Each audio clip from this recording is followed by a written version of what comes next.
Why is ghosting so relevant in dating? People ghost because it's easier than the alternative and/or because they've had a bad experience being more direct and don't want to repeat that.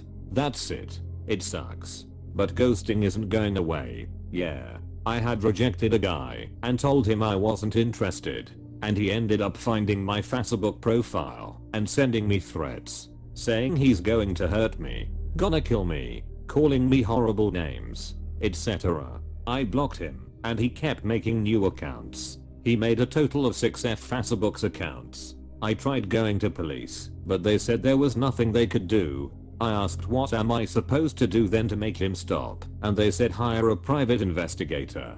I said I can't afford it. Does it look like I even have the money to pay even 1/3? Arsehole cop said not my problem and left. I just ghost people now and keep my Facebook on private. Edit to add, we hadn't even gone on a date.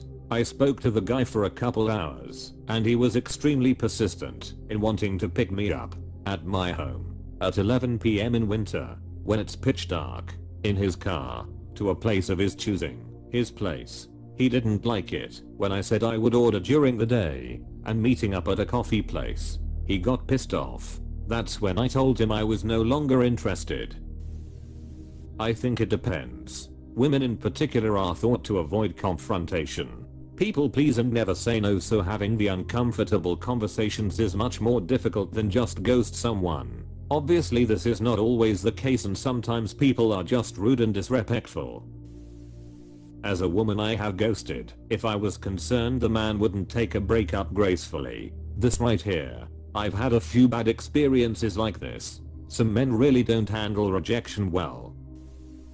As someone who has ghosted people before and has been ghosted myself, I think it's rarely as cut and dry as people on here are pretending. When I've ghosted someone it's usually been after a conversation fizzling out and having other commitments such as work or other dates that take up my time replying to people on my phone. I respect the people enough to think they realize that the conversation was also going nowhere and not to have some sort of crisis that I've stopped replying.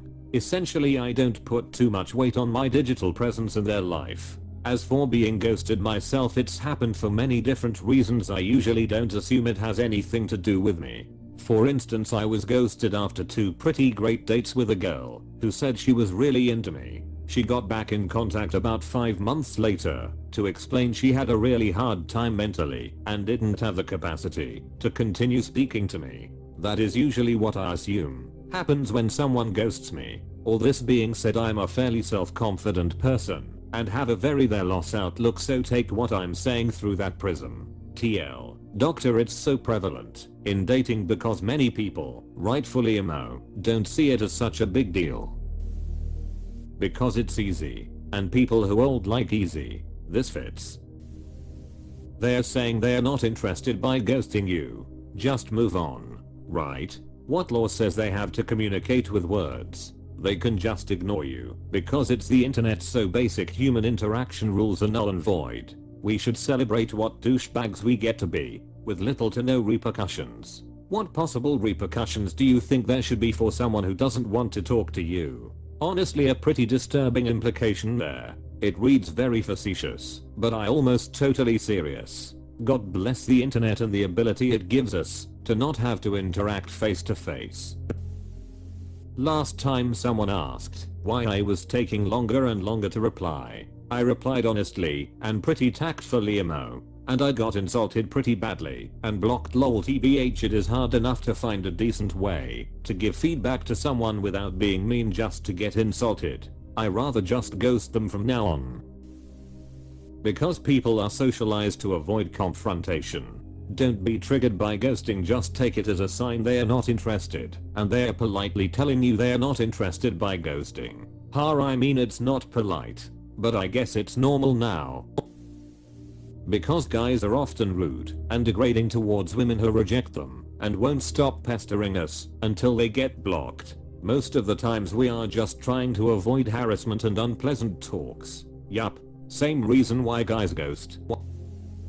Ghosting means they don't respect you enough and don't want to bother themselves explaining why they want to end things. It's easier to do nothing than having a negative talk People who would say they aren't interested openly are so rare, but they are really good ones. It means that you have spent enough time with them, earned their trust and appreciation, so they would be uncomfortable to leave you without words. I write this as a guy who had a lot of different ghosting experience. I even dated a girl for a month. Then she stood me up for a date and then blocked me everywhere. If you analyze your behavior and won't find anything disturbing, like sending inappropriate pictures without consent, then it's not your fault. Even if it feels sad and bad, it's not worth worrying about people who ghosted you. It's a blessing you avoided such dishonest people.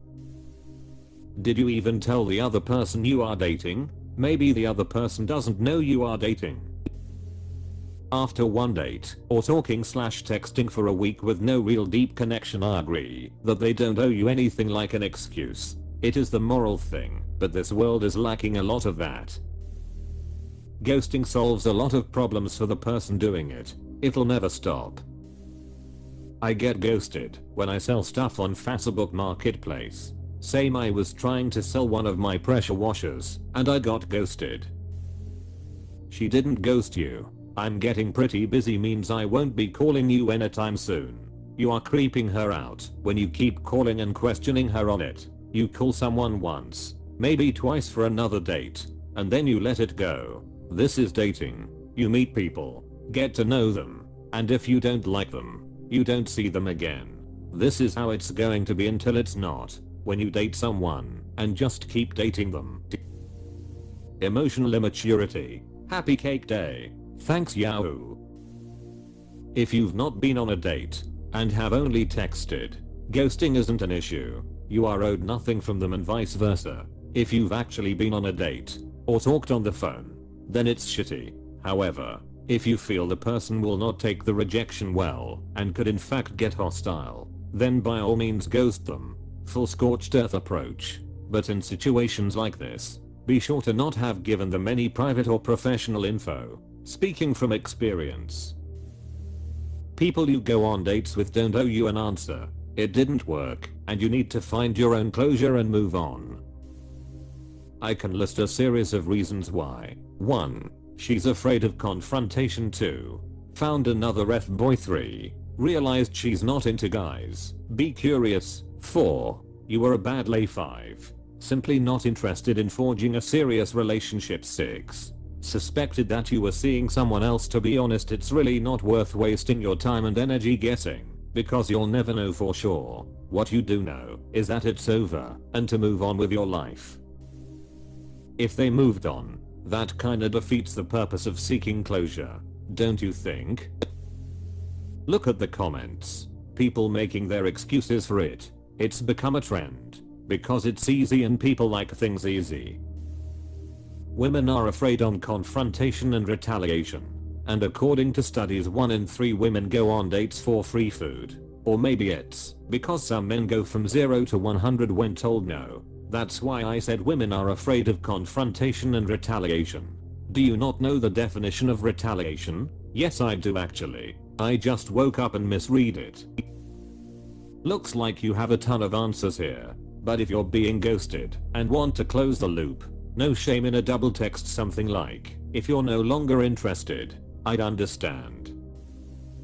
The reasons for this behavior are highly variable. We are really not in a position to make a diagnosis in the absence of considerably more information from you. For example, how old are your matches? How old are you? Why did you say? What did they say? It would also be necessary to include information about your matches, which you're in no way privy to. How many matches do they have? How many dates do they have lined up? How busy are they with work or school? Could you have fallen through the cracks that way? Now, if you're looking for reassurance that this is a normal phenomenon which happens to otherwise decent and respectable people, and not only to people who come across as vaguely or overtly threatening, shady, or otherwise icky in some way, I think you're in luck. For starters, this topic comes up every day here. For my part, though I've taken a bit of a long hiatus from dating online, sometimes the most innocuous things can make a match suddenly disappear, and the reasons might surprise you. For a little background, I'm in excellent physical shape, a bodybuilder, and I'm one of those over-educated people who spent half my life in university. Without further ado, in response to the question from a match on the curvier side, I would say she used the term rather expansively than most people about how I plan to enjoy the warmer weather. I once said, as a fitness freak, I'm really looking forward to exercising outdoors again. How about you? And poofski, she was gone. In another instance, one of my matches said, I see you love books. I love reading. I have Grisham/Coon/whomever's new thriller on my nightstand. What are you reading? And when I told her I was reading a 2-part biography on Joseph Stalin, a book on Ottoman history, and a couple others, she was gone. That was literally the whole extent of the conversation. Sometimes people don't like what you say, other times people feel too self-conscious to continue the conversation, and they vanish. I don't recommend online dating as a general matter because it's pretty bleak. It's highly impersonal, ruled by manipulative algorithms, and functions something like a pyramid scheme. There are always more attractive singles than you or me, and they steal all the attention of the singles you're after. I'm for the return of analog dating, meeting flesh and blood singles in a flesh and blood world. I understand how you feel. It really happens to both genders with online dating. Let me ask you this. Would you want to date a ghost? Or would you want to date a ghost when she returned back to life? My answers would be no to both questions. That person is never real, and please try not to think about it and move on with your life. And most of the time, people who decide to ghost have problems of their own. It is not you, and you don't need a closure from a ghost. Best advice I can give you is to start dating human and forget about the ghost. Good luck to you. We have the same concern as in from the beginning to last. MF and I don't even know if I'm ugly or terrible in bed. I know it's not good having sex when you guys just meet. That's why I'm hesitating to meet someone again from online dating app. I'm scared if they'll leave me hanging after having a sex with me. I want serious and romantic relationship too.